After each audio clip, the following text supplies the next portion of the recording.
Shiloh is here, and I'm woefully underprepared. If we check our intelligence, you'll see I'm facing 55,000 enemies. Even if I'd invested in politics for the recruits to outnumber them, I'd still have to contend with their 40 to 45% veterancy. The game claims I prevented the enemy from building up. If this is what that looks like, I'd hate to see what I'd be facing if I hadn't. Simply put, there's no way I can field an army large enough to outnumber the enemy, and since brute force won't work, I'll have to build smarter instead.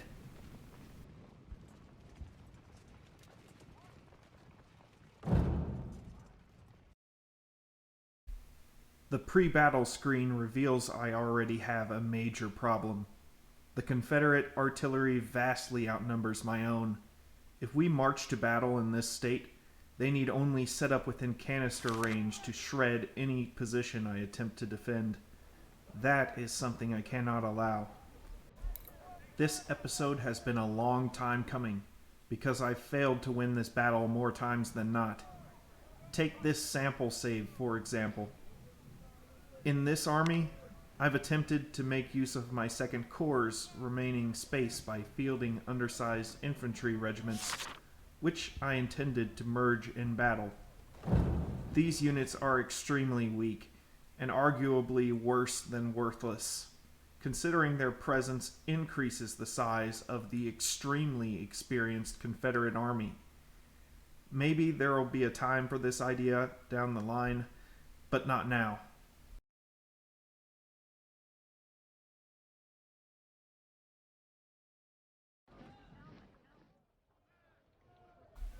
Fighting conventionally with more infantry is a no-go, since infantry is the main Confederate threat at Shiloh, so I'll have to resort to the unorthodox. First, let's assign the career point earned at Logan's Crossroads. I'm putting it into Army organization, in part for the additional units and officers it allows me to field, but also for the supply, because there shouldn't be a single second my guns aren't firing away.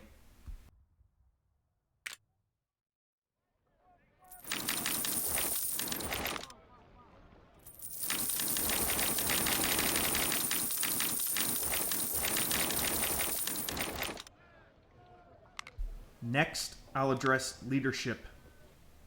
I intend my 1st Corps to be the primary fighting force, so that's where Colonel Heinzelman is going.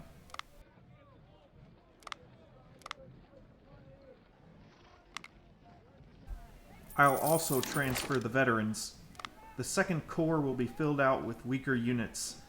I generally consider any infantry below 1,000 men battle ineffective, because I still need division commanders and melee specialists. I think merging these units is best. Historically, both sides tried this solution to the attrition problem, but the resulting loss of trust between soldiers and their leaders, represented in game by the battle's lead trait, which boosts XP gain, was the cost. Sadly, I don't anticipate many of these men surviving Shiloh, and those lieutenant colonels are needed far more in divisional command than the low-level needs of their regiments. Do be careful when merging that you don't lose perks by mixing too many rookies. Still, if you have some rookies at the cusp of a perk, the experience of senior soldiers may be just the nudge needed for all to fight more effectively.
While the Confederates are formidable, their current armory is not.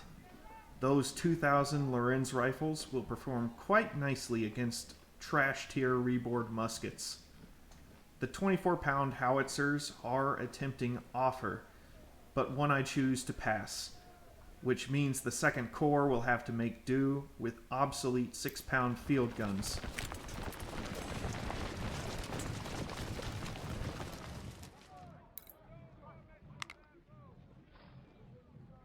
Yes, sir. Though the Springfield 61 has ideal shooting characteristics, their poor melee is a serious problem, made worse by a lengthy reload that drains stamina. Infantry would put the Harper's Ferry's high melee to better use, but it's absolutely necessary I give them to the skirmishers as a cavalry deterrent.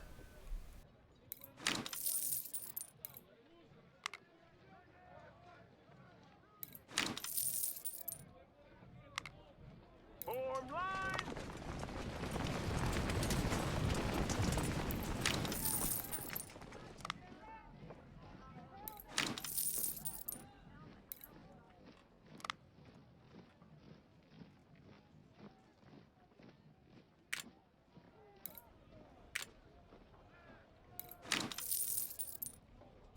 Unlike the infantry I tried to field in that sample save, skirmishers offer the same fire superiority without affecting scaling too adversely.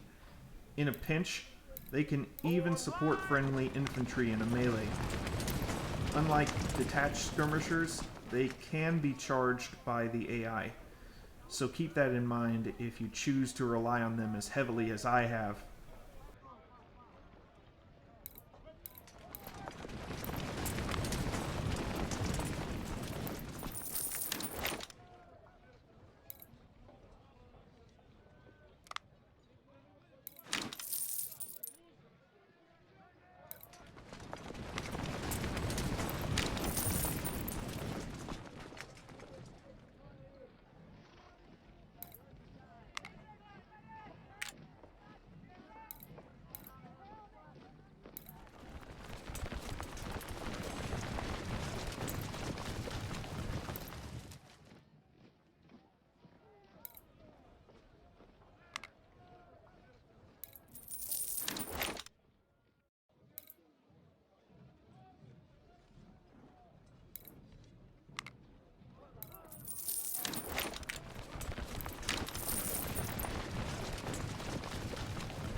Looks like I'll get to merge brigades at Shiloh after all. With the number of units I'm about to deploy, it'll be easier to manage one strong unit than two weak ones.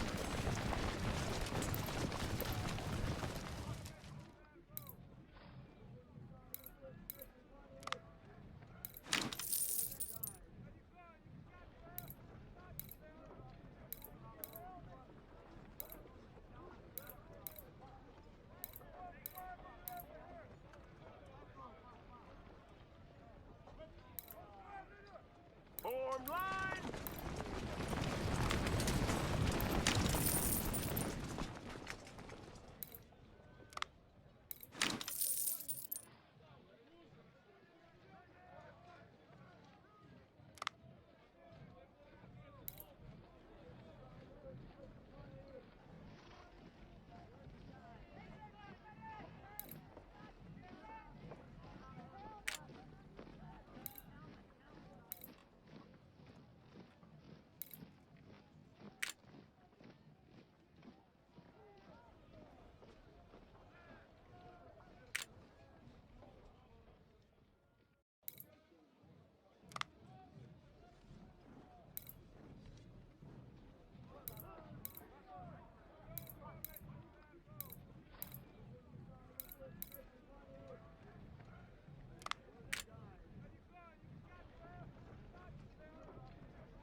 That looks pretty good, so let's address the artillery problem. I'm going to use this second corps to field every gun I can. I will take an efficiency hit, but I doubt that will be much of an issue. As long as I keep these units under 10 guns, and the rebels keep charging into point-blank range, they should perform reasonably well.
I'm starting to wish I'd bought those extra 6-pound field guns available in the first Bull Run campaign, but it's too late now.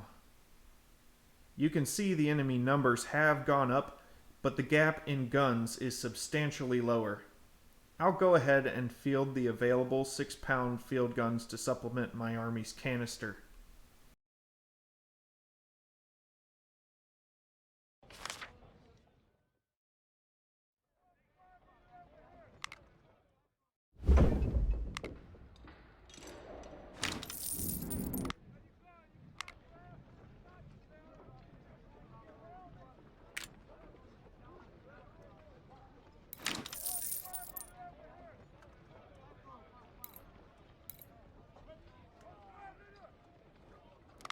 Yes, sir.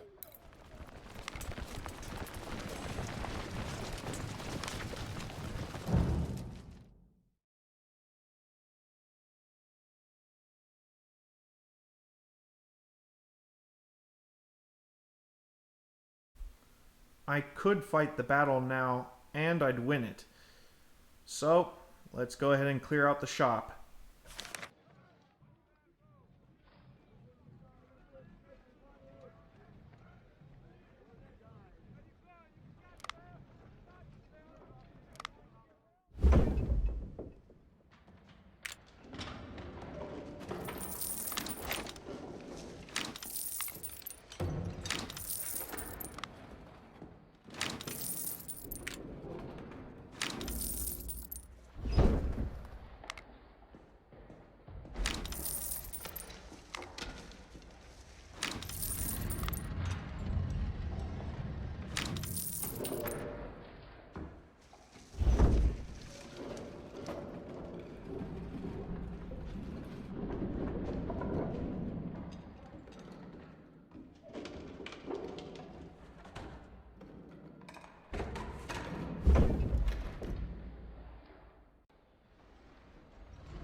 Even though these guys are primarily shooters, I want to use them in melee when necessary. So how big can I make skirmishers before they start losing efficiency? Looks like it's around 360 men, so I give them 375, as I know they're going to take losses. While this will drive scaling up, the Harper's Ferry rifles are the best asset remaining, and skirmishers are the best way to use them.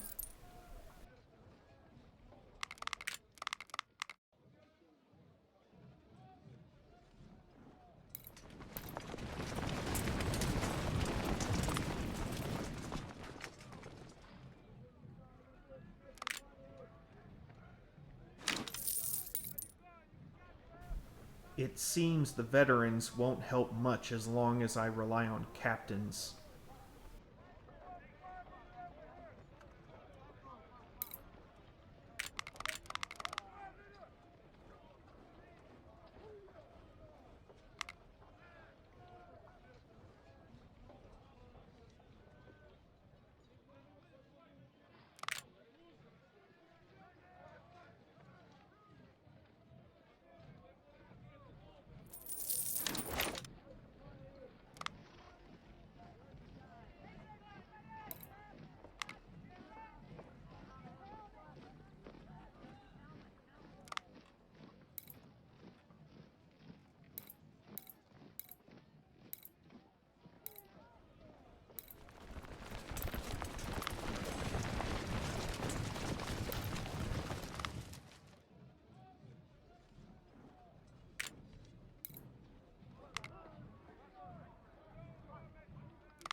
That should boost the strength of the first corps substantially.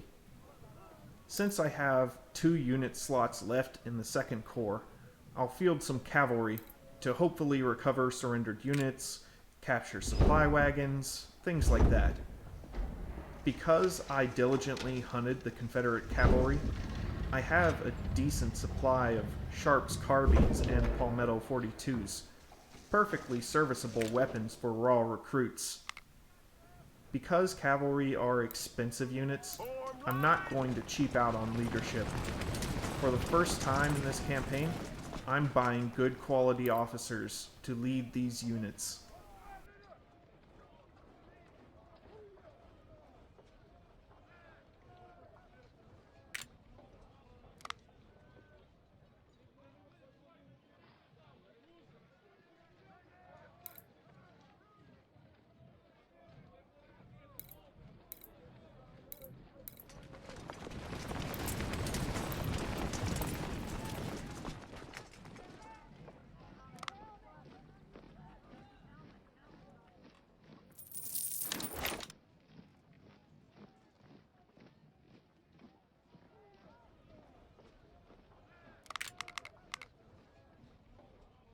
Yes, sir.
I almost buy these Colts, but I'm unsure exactly how much money I'll need to clear out the next armory.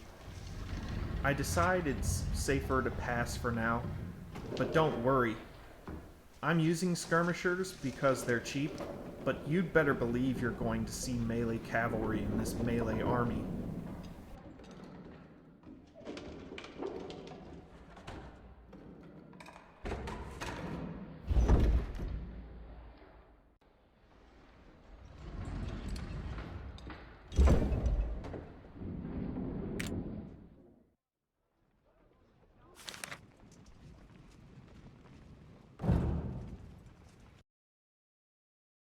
That barely scaled the enemy at all, but the Union army is now far more powerful. The only things left to do are to label these units and assign perks.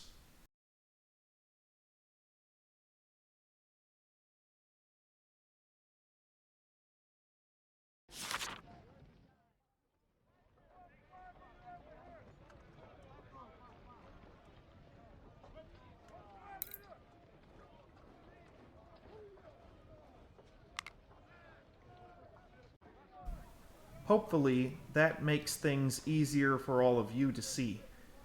I mostly label so you guys can see what's happening once we get in battle.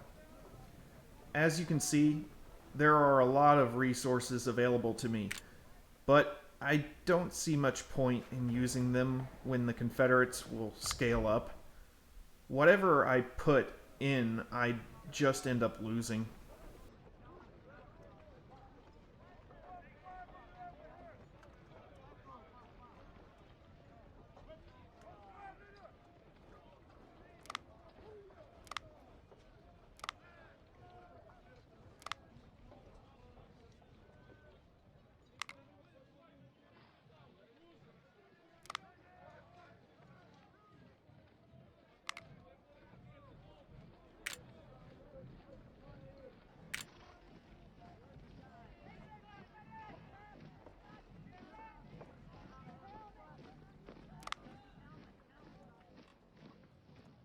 Considering half the Second Corps is artillery, charge and speed boosts are of minimal benefit, making firepower the only reasonable choice for Wagner's core perk. An always active accuracy bonus that benefits all unit types is so powerful. It's the go-to option on higher difficulties, and I hope J&P continue to do more to make the alternatives worthwhile in the future.